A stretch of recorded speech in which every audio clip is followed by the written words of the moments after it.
get another little sneak peek at the oil.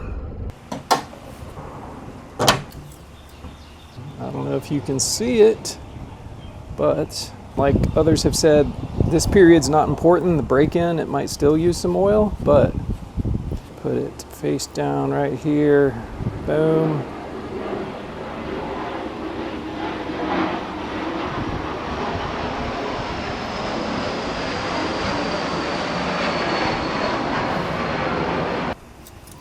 We'll get it to the full 500 miles, check it again before I do the official oil change. But now, let's read the codes. Scanning, yes, that's a good sign. So, P0300, random multiple cylinder misfire detected.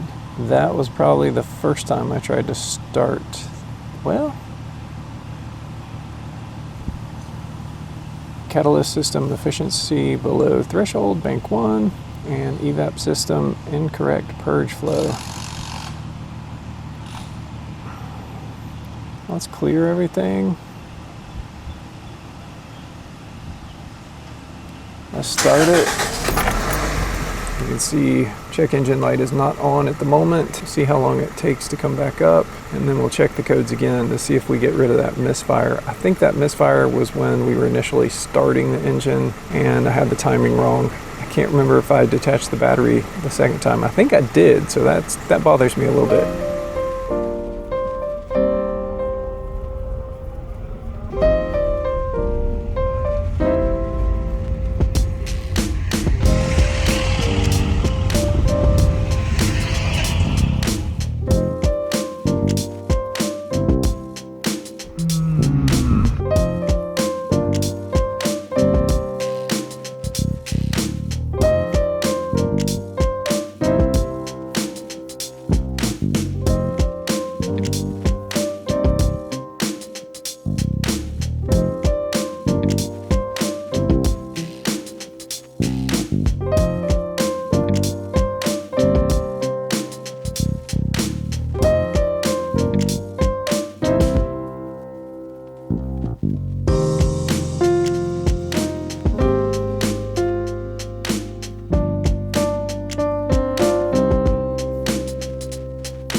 Check engine light just came on. 505.5 miles. The engine light was on.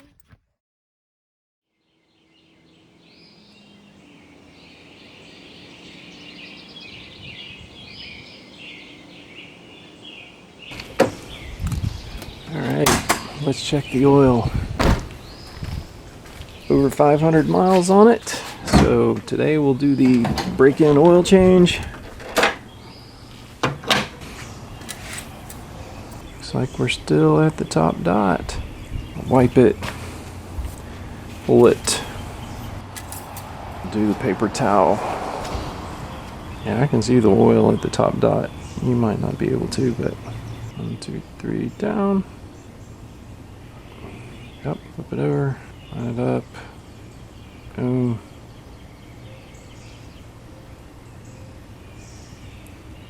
There you go. Look at that. So 500 miles on the break-in oil, which is very likely to use oil and have not used, to me at least it looks like, have not used a drop of oil. Let's get the official mileage, reset everything.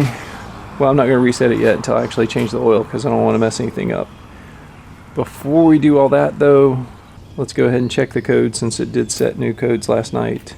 And I have a feeling we're not going to have a misfire anymore. I got to thinking about the misfire, and I think the misfire was caused when we first started it up and it was smoking and all. It was running rough, so I'm sure there were several misfires when it was initially started after the rebuild, and hopefully all that's gone. So what's happening is the light on the blue driver turns blue when I plug it in. It stays blue for like 30 seconds and then it flashes blue and then goes off entirely. And this just spins and spins and spins and connecting. I really need to read the codes before I start putting these parts on. Okay, I powered off the phone. I told my phone to forget the device. We'll see what happens now. Says we're connecting again. Why would this work all this time and now not work? I'd understand if it was a different car with different diagnostics, something needed updating or something, but why would it not be working now? No response from vehicle. Oh, well, that's my fault. I didn't put the key back in. All right. I don't need the VIN number read. All right, read codes.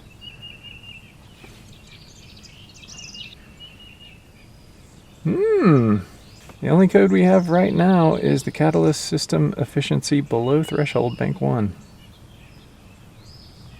Well, I guarantee you, if I filled up with gas, we would get the EVAP code again.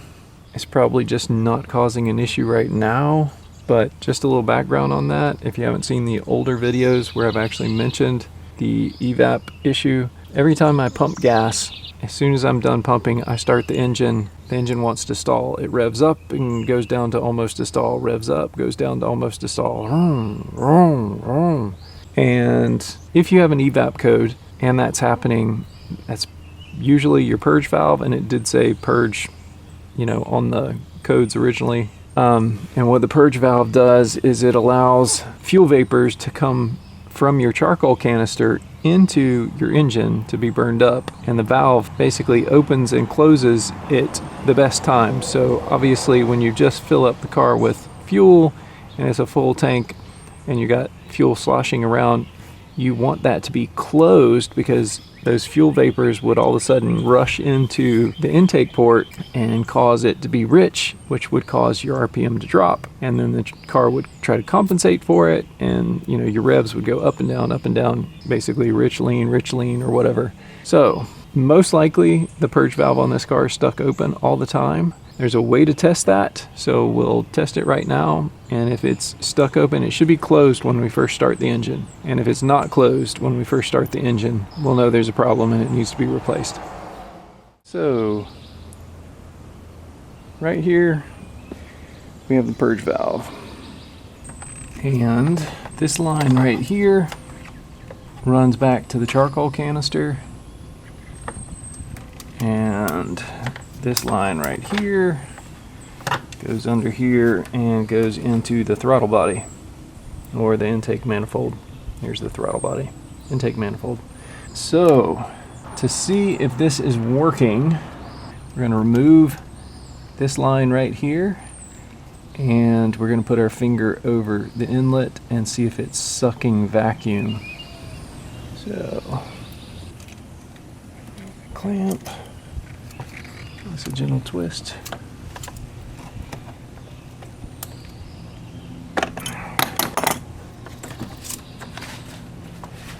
Pull that off.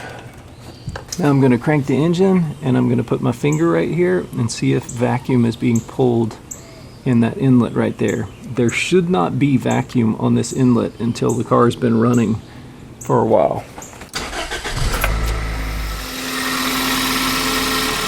Oh yeah.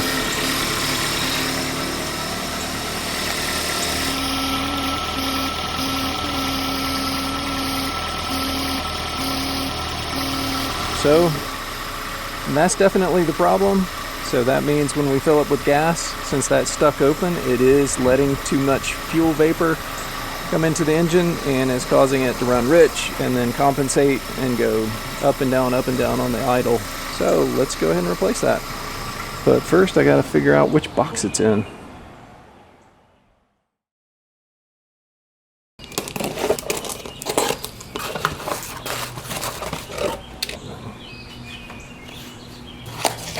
Yeah, that's it.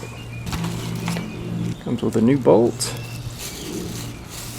That's like the whole thing, plate and everything there. Alright, looks simple enough. What's in this other box? Ah! Steering rack boots. We'll be putting these on soon too. While I'm opening stuff, I got a few more boxes we need to open. Let me go grab them. I don't know that I need to actually open this one. I think you can tell what that is. And it's the Denso. This thing was only about $100. So this is a new OE radiator for the Corolla. Looks like it came in one piece. Sometimes these will get shipped and they're very damaged, and obviously they're fragile. Lots of aluminum fins in there that can get easily damaged, but I'm not gonna pull this out just yet until we actually get to it. But here's something that goes with those steering boots, at least I hope. Obviously nothing says what it is on the packaging, which is kind of exciting. It's like Christmas. Just imagine it's in wrapping paper. Ooh, what did I get?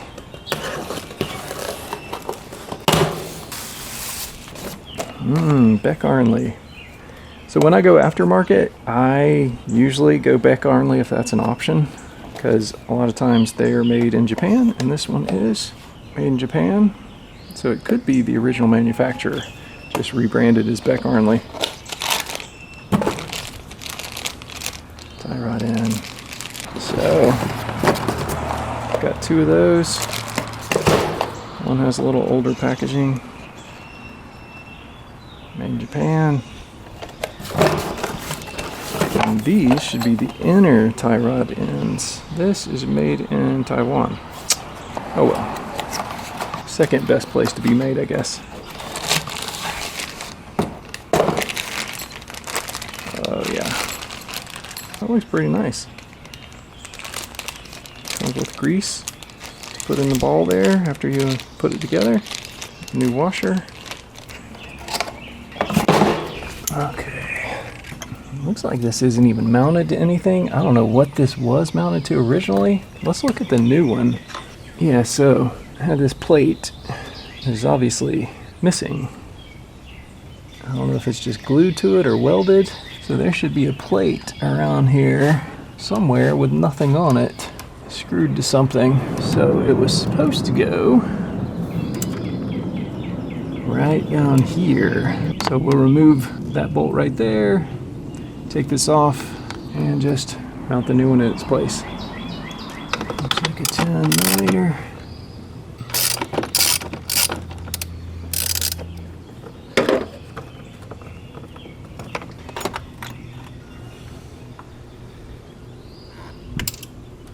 Nope. I'm gonna need the new bolt. Old one didn't hit the ground. I have to fish around for that. So go back down here with the new one.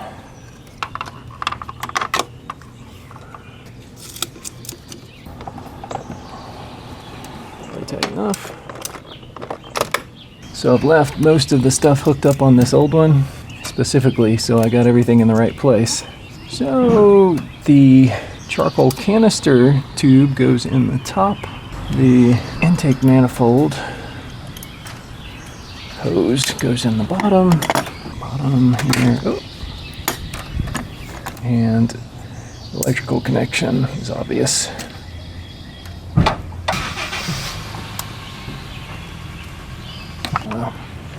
seem like it's gonna click. Let's clamp on here. Well, you can use your fingers for these things. And you back on here.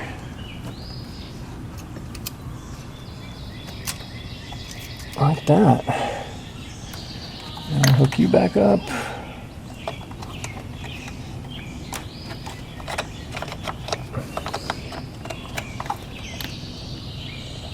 I guess we could test this one. Let's do that. Since I showed you how it worked, let's take this off. We'll crank the engine. And we should not be pulling any vacuum on that right now.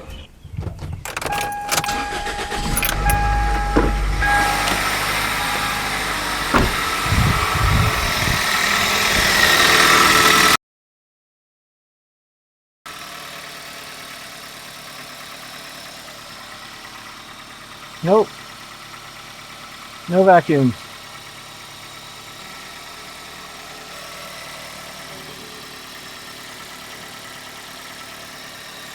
All right, so there you have it.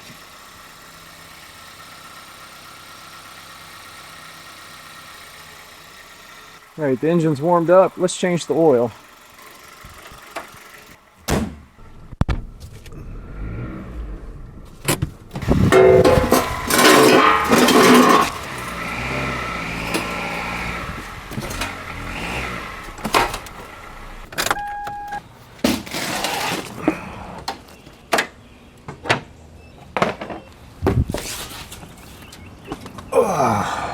Notice no crush washer still and no oil anywhere on here.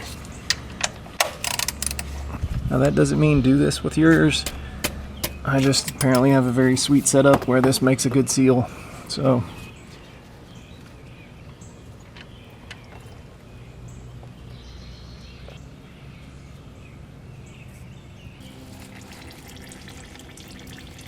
while we're down here, let's look at the oil pan. Staying nice and dry. No leaks anywhere. So, looks like no external oil leaks, which that's a relief. Nothing coming down from on top. So we should be doing good for a while. Let's get that oil filter off.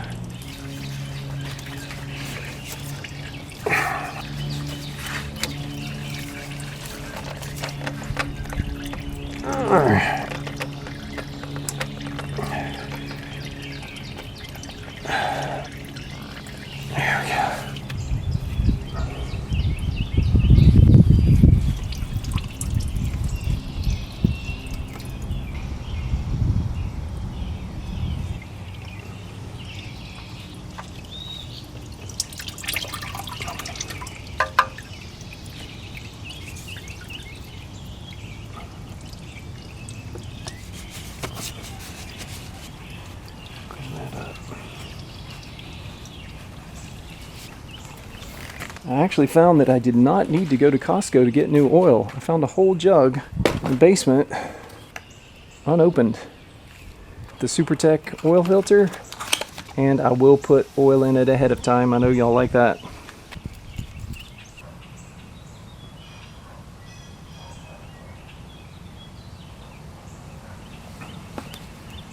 You gotta let that filter media, I guess, soak up everything. When I did this before, if you remember, if you watched that video, I put oil in here and I came back and it looked empty, and it's because the paper media soaked it all up, so I had to refill it. That's pretty good there, and since it's so full, I don't need to worry about lubing the edge here. There's plenty of oil there.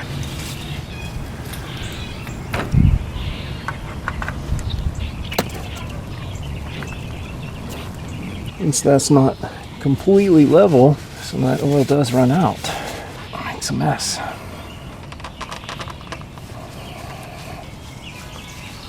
Place the bolt. And if you have a crush washer, you want to use it there. There are two kinds of people in this world: crush washer people and non-crush washer people. No, if I had a bunch of crush washers, I would use it. Okie doke. What do you say we cut this filter open and look inside? Of course, that'll be after we put fresh oil in here because I don't want to forget that.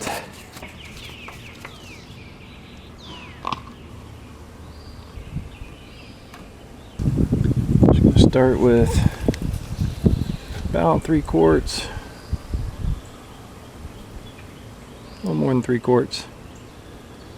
Start it, let it run, let it drain, and top it off.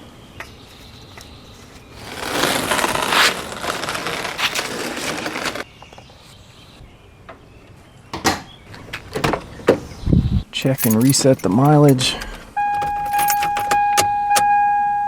So that is trip B, where we record the oil mileage.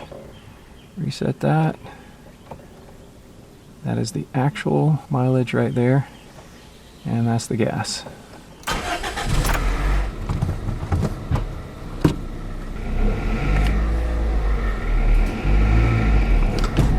Oh, wrong gear. That could have been bad.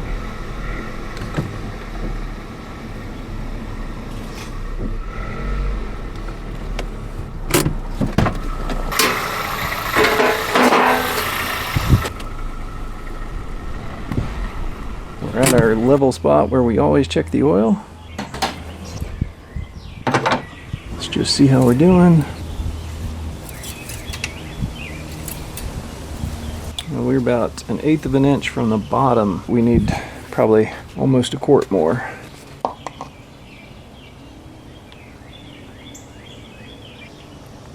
Let that drain for a few minutes and see how that does. Been about 10 minutes. Let's see what we got here. It's going to be close, very close.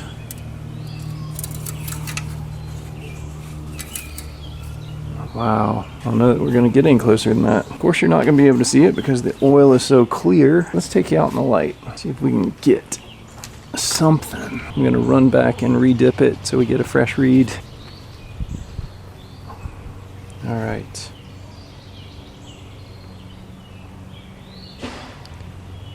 I'm just going to turn it and hope the reflection hits it just right. Looks like it's right on the top dot to me. Do the paper towel straight down. Pull it.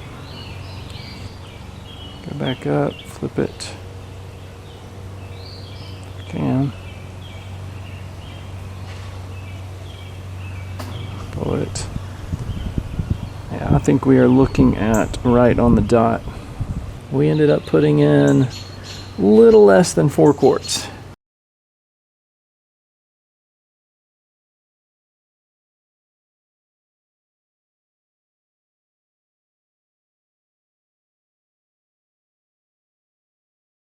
All right, let's move on to something else. Let's do those tie rod ends. Oh, but first we gotta look at the oil filter, don't we? Got the filter cutter.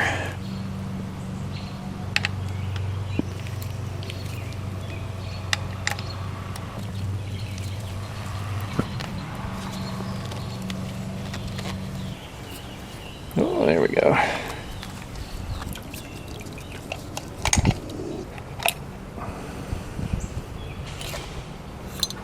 I'm going to try to cut the paper out of here, and some people recommend we squeeze this with a vise. See if we can see any metal inside of it. I'm actually not expecting to see much metal since I didn't hone. We didn't refinish any of the metal surfaces. There really should be very little break-in debris, I think, but we'll see. All right, this is probably going to seem like an odd pick to open this up with. This is an insulation knife, but my wife just got a new set of kitchen knives, and I don't have another knife that'll work very well. Let's see what we can do with this.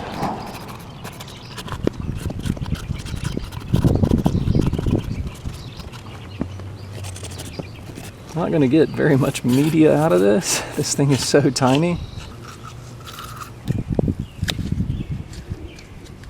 We're just going to have to go with that. Got most of the middle out of it. This is the dirty side, and this should be the clean side. Go wring it out with the vise and see if we can scrape anything out of it. You know what? I'm not going to get my vise all oily. I'm just gonna wring it out by hand on this paper towel.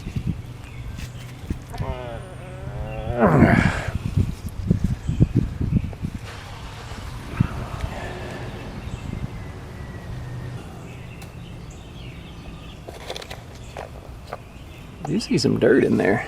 It's actually surprising.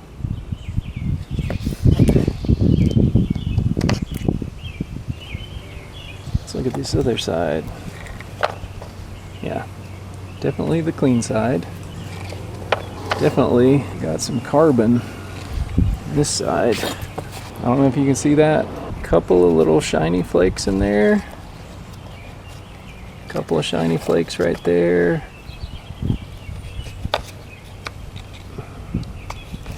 Just a few little shiny flakes here and there. There's some right there, one or two. One or two. Those are really shiny too. I don't know if you can see that. So you see that right there? Really shiny, like chrome shiny.